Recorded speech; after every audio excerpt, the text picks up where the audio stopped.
గురువారం రోజున హైదరాబాద్ రాజస్థాన్ జట్ల మధ్య ఒక బిగ్ ఫైట్ ఉప్పల్ వేదికగా జరగనుంది.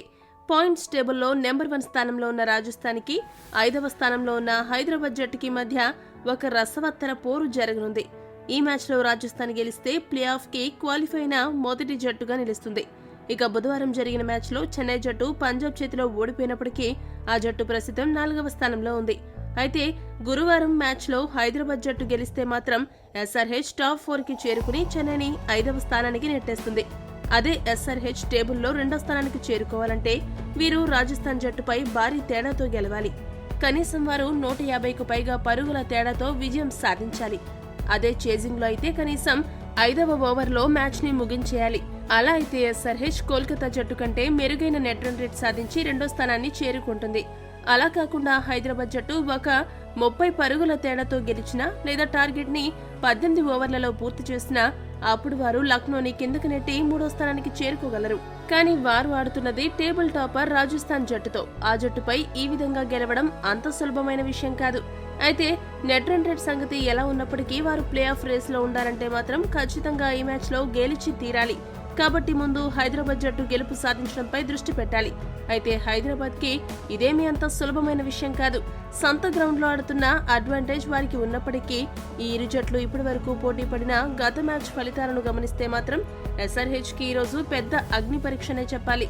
ఈ ఇరు జట్లు గతంలో 18 సార్లు పోటీ పడగా 9 సార్లు హైదరాబాద్, 9 సార్లు రాజస్థాన్ గెలుపును నమోదు చేశాయి. మరో విషయం ఏంటంటే ఉప్పల్ స్టేడియంలో గతేడాది రాజస్థాన్ చేతిలో హైదరాబాద్ ఘోరంగా ఓడిపోయింది. కానీ ప్రతీకారంలో భాగంగా అదే ఏడాది జైపూర్ స్టేడియంలో వీరిద్దరూ ఎదురుపడినప్పుడు రాజస్థాన్ నిర్దేశించిన 214 పరుగుల లక్ష్యాన్ని హైదరాబాద్ జట్టు ఛేదించి అదరగొట్టింది. ఆ మ్యాచ్లో గ్లెన్ ఫిలిప్ చివర్లో 7 బంతుల్లో 25 పరుగులు చేసి ఎస్ఆర్హెచ్ గెలుపులో కీలక పాత్ర పోషించాడు. వీటన్నిటిని బట్టి చూస్తే ఈ రెండు జట్లు పోటీ పడిన ప్రతిసారి నువ్వా నేనా అన్నట్లే మ్యాచ్లు జరిగాయి. కాబట్టి ఈ రోజు హైదరాబాద్ కి గెలుపంత ఈజీ కాదు. ఒకవేళ ఈ మ్యాచ్ లో హైదరాబాద్ ఓడిపోతే మాత్రం ఆ జట్టుకి భారీ నష్టం అనే చెప్పాలి. ఎందుకంటే టేబుల్లో 4వ స్థానం కోసం చెన్నై, ఢిల్లీ నుండి హైదరాబాద్ కి గట్టి పోటీ ఉంది.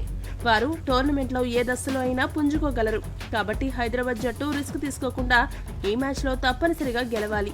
ఇక తుది జట్ల విషయానికి వస్తే గత మ్యాచ్ లో చెన్నై చేతిలో హైదరాబాద్ చాలా ఘోరంగా ఓడిపోయింది. కనీసం పరుగులు చేయలేక చతికిలపడింది. Travis Head, Abhishek Sharma, Klaasen ఆడకపోతే మిగతా జట్టు అంతా చేతులెత్తేస్తున్నారు. అలా కాకుండా ఈ రోజు జట్టు మొత్తం బాధ్యతగా బ్యాటింగ్ చేయాలి. ఇక రాజస్థాన్ పై మంచి రికార్డున్న గ్లెన్ ఫిలిప్ ను మార్కరం స్థానంలో తీసుకొస్తే మంచి ఫలితాన్ని ఉండవచ్చు. బౌలింగ్ విషయానికి వస్తే కమిన్స్, షాబాజ్ అహ్మద్ ఘోరంగా పరుగులు సమర్పించుకుంటున్నారు.